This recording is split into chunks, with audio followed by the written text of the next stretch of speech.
Good morning, students. All of you will be fine, and today I am also fine. So, we have completed the topic voice, and today I will start a new topic, that is tense. So, first, you have to see what is tense. Tense and time. Tense means time. Tense and time both are relative terms. दोनों एक दूसरे से संबंध रखती हैं, दोनों इस तरह की टर्म है. ठीक है. When we talk about tense, there are three types of tense. First is present, second is past, and third is future. First is present, second is past, and third is future. When subdivision of tense were made, then there are four types of tense. Indefinite. It is also called simple.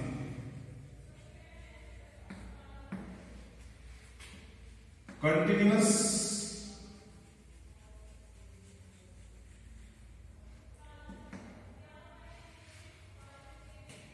It is also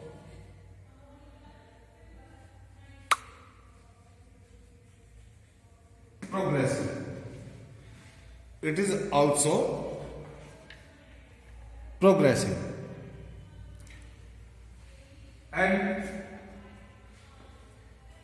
continuity में रहता है तो इसको हम progressive tense भी बोलते हैं. Third, या इसको हम इम्परफेक्ट भी बोल देते हैं. Imperfect. Third, perfect, and fourth, perfect continuous tense.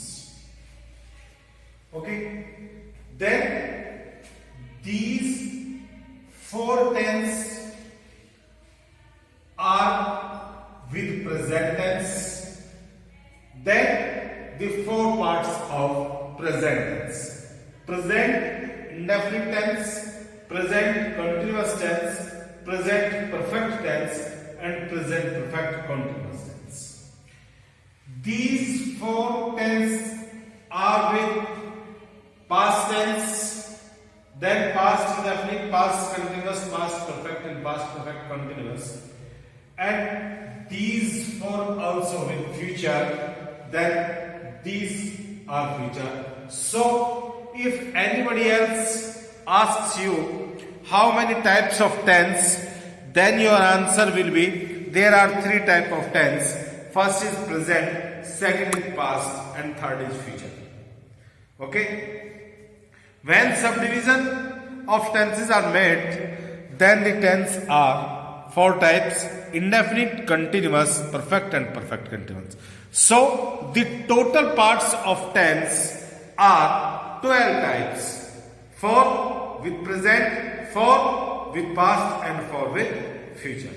Okay, then let's start the study of the first tense, that is present indefinite tense. Okay, the present indefinite tense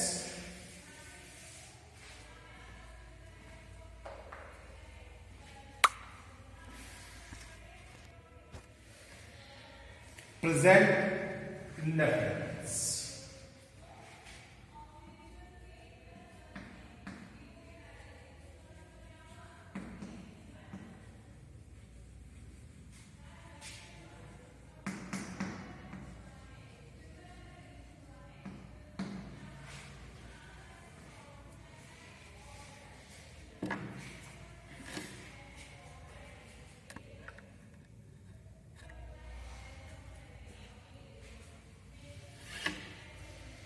present indefinite tense, or it is also called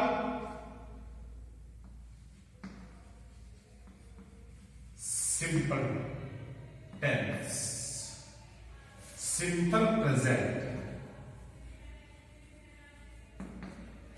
Okay, so first of all, when we talk about sentences,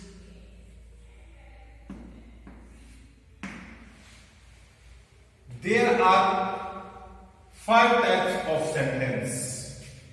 What is sentence? A group of words which makes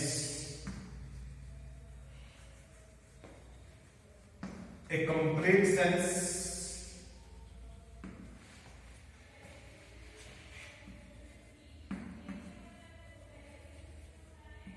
is called sentence. Sentence कहते हैं. Clear? There are 5 types of sentence. Assertive sentence, in which 2 sentences are involved. Affirmative or negative. Second is interrogative. Third is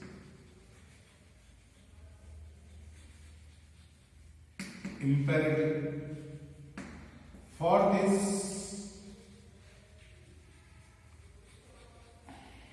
exclamatory, and fifth is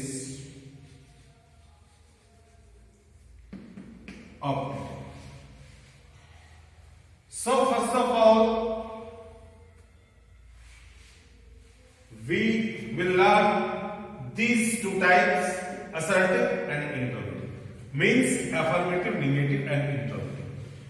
Then we will learn the rules through which we develop, we convert, we translate assertive, affirmative and negative sentence.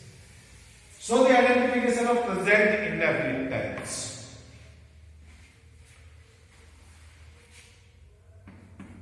Identification. Affirmative sentence, when you are given an affirmative sentence. Affirmative sentence. जब आपको एक affirmative sentence दिया जाता है तो आपको शुरू में स्टार्टिंग में सब्जेक्ट मिलता है. सब्जेक्ट को यहां हम हिंदी में कर्ता बोलते हैं. कर्ता. What is subject? ये जो होता है ना, ये काम को करने वाला होता है. क्लियर? जो भी वर्क सेंटेंस में हो रहा है उस वर्क को ये करता है, इसीलिए इसको सब्जेक्ट बोलते हैं. तो एफर्मेटिव सेंटेंस में ये स्टार्टिंग में होता है. उसके बाद में क्या होगा? ये जो सब्जेक्ट है ये 2 टाइप्स का हो सकता है. या तो ये सिंगुलर हो सकता है, या तो ये सिंगुलर हो सकता है, और इट में भी प्लूरल. इट में भी प्लूरल, या फिर ये प्लूरल हो सकता है. इफ इट इज सिंगुलर, यदि सब्जेक्ट सिंगुलर है तो क्या होगा? इसके इस सिंगुलर सब्जेक्ट के बाद में आपको वर्ब दी जाएगी. वर्ब यहां पर हम लिखते हैं फर्स्ट फॉर्म ऑफ वर्ब, ये आपको दी जाएगी. क्लियर? वर्ब क्या है? वर्ब है क्रिया. इसको हम हिंदी में बोलते हैं क्रिया. ठीक है? यानी कि ये वर्ड होगा जो काम हो रहा होगा, जैसे जाने का काम हुआ तो वर्ब हो गई गो, खाने का काम हुआ तो वर्ब हो गई ईट, नहाने का काम हुआ तो वर्ब हो गई बात। क्लियर? हंसने का काम हुआ तो वर्ब हो गई लाफ, रोने का काम हुआ तो वर्ब हो गई वीप, आने का काम हुआ तो वर्ब हो गई कम। क्लियर? तो जाना, नहाना, धोना, खाना, पीना, उठना, बैठना, हंसना, बोलना, मरना, जीना सब क्या है? वर्ब है। क्लियर? और उस वर्ब की फर्स्ट फॉर्म आपको दी जाएगी, बेस फॉर्म दी जाएगी, और उसके साथ में या तो एस जुड़ा होगा या फिर ईएस जुड़ा होगा, लेकिन ये तभी होगा जब सब्जेक्ट सिंगुलर होगा। क्लियर? और उसके बाद में आपको ऑब्जेक्ट दिया जाता है या फिर कॉम्प्लीमेंट दे करके यहां पर फुल स्टॉप लगा दिया जाता है। ठीक है? ऑब्जेक्ट या complement. Complement are the words that complete the sentence. ठीक है? तो ये बात तो हुई किसके बारे में? जब सब्जेक्ट सिंगुलर होता है। If the subject is plural then you are given only first form of verb। आपको वर्ब की केवल फर्स्ट फॉर्म दी जाती है, उसमें कोई एस या ईएस ऐड नहीं होता। ये जो एस या ईएस होता है ये यहां पर ऐड नहीं होगा। क्लियर? तो what is the effect of singular and plural? Got it? समझ में आ गया? तो सिंगुलर में फर्स्ट फॉर्म जो होती है वर्ब की उसमें एस या ईएस जोड़ा जाता है, और जो प्लूरल सब्जेक्ट होता है उसमें केवल वर्ब की फर्स्ट फॉर्म को लिखा जाएगा, कोई एस या ईएस वहां पर नहीं जोड़ा जाएगा, और उसके बाद में आपको ऑब्जेक्ट या कॉम्प्लीमेंट देकर के सेंटेंस को कंप्लीट कर दिया जाता है। For example, he goes to school daily। He goes to school daily। ये सेंटेंस आपको दिया गया है। अब इसमें आप कैसे पहचानेंगे? अगर कोई आपसे इसमें कह रहा है कि इसको आप आइडेंटिफाई करें कि इसमें कौन सा टेंस आपको दिया गया है, तो आप कैसे आइडेंटिफाई करेंगे? इसको आइडेंटिफाई आप ऐसे करेंगे, इसमें आप सबसे पहले देखिए ही लिखा है। ही क्या होता है? सिंगुलर होता है। गोज, तो वर्ब कौन है? यहां पर ये जो ही है ये ही वर्ब कर रहा है जाने का। He goes to school daily, तो वर्ब किस चीज का हुआ? जाने का। तो वर्ब कौन हो गई? गो, और उसमें ईएस को ऐड कर दिया गया, और ये कौन है? ये सब्जेक्ट है जो कि सिंगुलर है। तो क्या हुआ? Singular subject plus first form में एस या ईएस। ठीक है? किसकी आइडेंटिफिकेशन है? एफर्मेटिव तो सेंटेंस हो गया और टेंस हो गया है प्रेजेंट इंडेफिनिट या सिंपल प्रेजेंट। इस तरीके से पहचानते हैं। ओके? अगर यहां पर ही ना दिया जाए, यहां पर आपको वी दे दिया जाए या दे दिया जाए, मतलब आपको प्लूरल सब्जेक्ट दे दिया जाए, तो फिर आप उस समय यहां पर केवल गो रखेंगे। ठीक है? तो स्कूल डेली, उस समय ये एस या ईएस यहां पर नहीं आएगा। ठीक है? तो प्लूरल सब्जेक्ट के साथ only first form of the verb, और सिंगुलर सब्जेक्ट के साथ वर्ब की फर्स्ट फॉर्म में एस या ईएस जुड़ जाता है। This is the identification of affirmative sentence in present indefinite tense. Clear?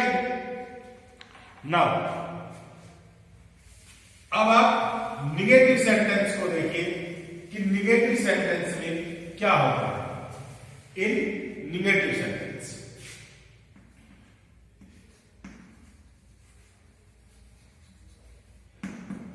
देखिए, निगेटिव सेंटेंस में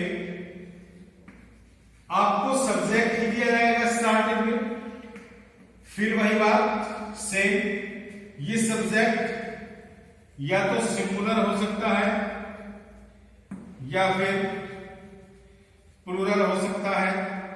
अगर ये सिंगुलर है तो आपको यहां पर डज नॉट मिलेगा इसके बाद, ठीक है। और अगर ये प्लूरल है तो फिर आपको डू नॉट मिलता है। Clear.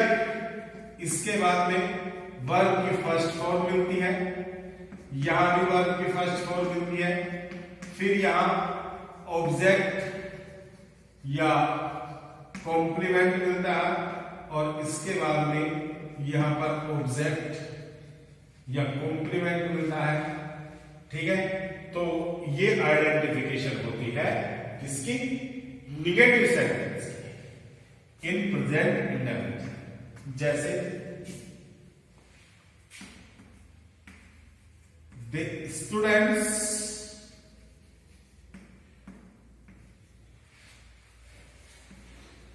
do not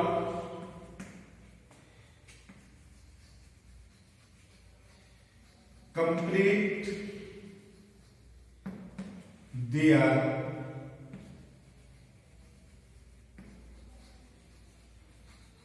homework. The students do not complete their homework. Students अपना होमवर्क पूरा नहीं करते हैं।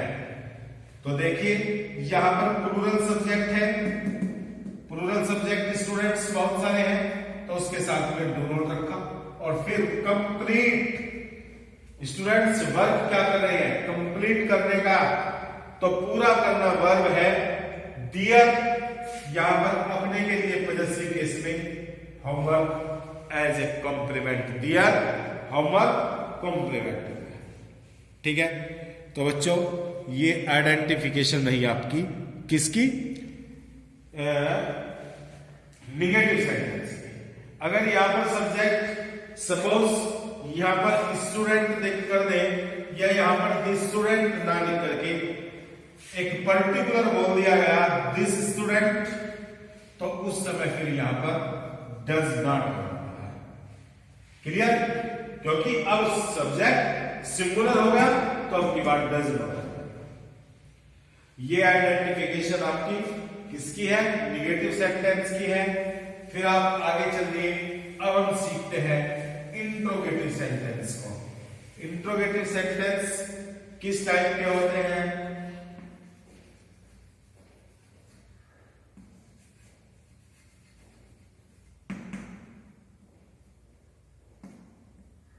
Interrogative sentence. There are two types of interrogative sentence. First type is yes or no, answer type statements. ऐसे sentence जिनका answer yes और no में देना होता है, तो उनको आप क्या करते हैं? सबसे पहले आप डू रखेंगे, ठीक है, या फिर डज रखेंगे।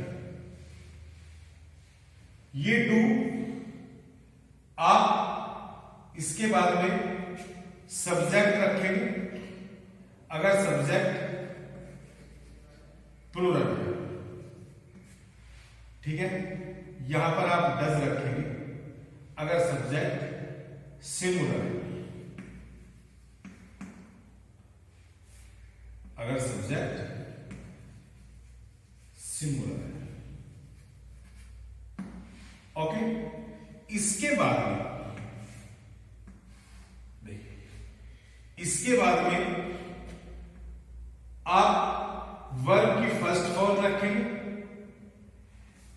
चलिए, इसके बाद में हम लिखते हैं नोट।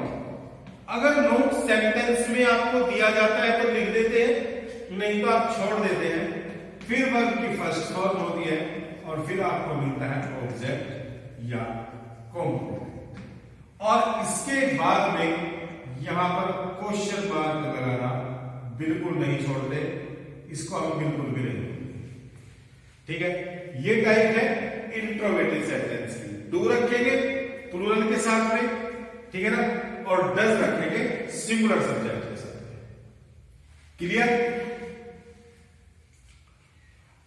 सेकंड टाइप एग्जांपल देख लीजिए। सेंटेंस में आपको कह दिया डू यू नो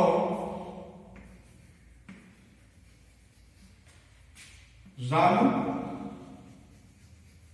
और एक question, do you know Ramu, क्या आप रामू को जानते हैं?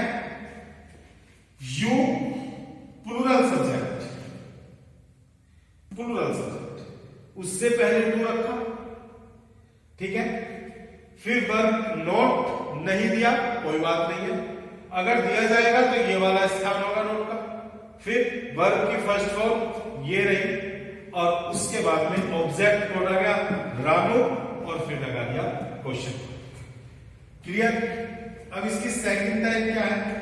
सेकंड टाइप ये है कि जब सेंटेंस के बीच में डेस्क्रिप्टिव टाइप होता है सेंटेंस, यानी कि सेंटेंस के बीच में हमें क्या, क्यों, कब, कैसे, कहां, कौन, इस तरह के वर्ड्स दिए जाते हैं, ठीक है। तो उनको हम क्या बोलते हैं? उनको हम डब्ल्यू फैमिली बोलते हैं। तो सबसे पहले क्या लिखा जाएगा? अगर सेंटेंस इस तरह से है तो सबसे पहले उसमें डब्ल्यू फैमिली लिखा जाता है। आफ्टर दैट डू या डज होता है, प्लूरल के साथ डू, सिंगुलर के साथ डज, यही। फिर सब्जेक्ट होता है, उसके बाद अगर नोट दिया जाता है तो यहां लिखते हैं, फिर वर्ब की फर्स्ट फॉर्म, और उसके बाद ऑब्जेक्ट या कॉम्प्लीमेंट, और फिर ये question.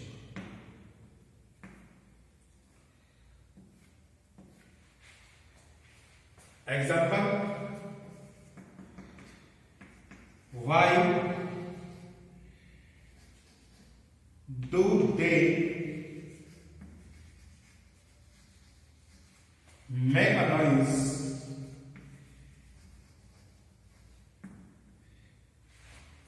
in the classroom? In the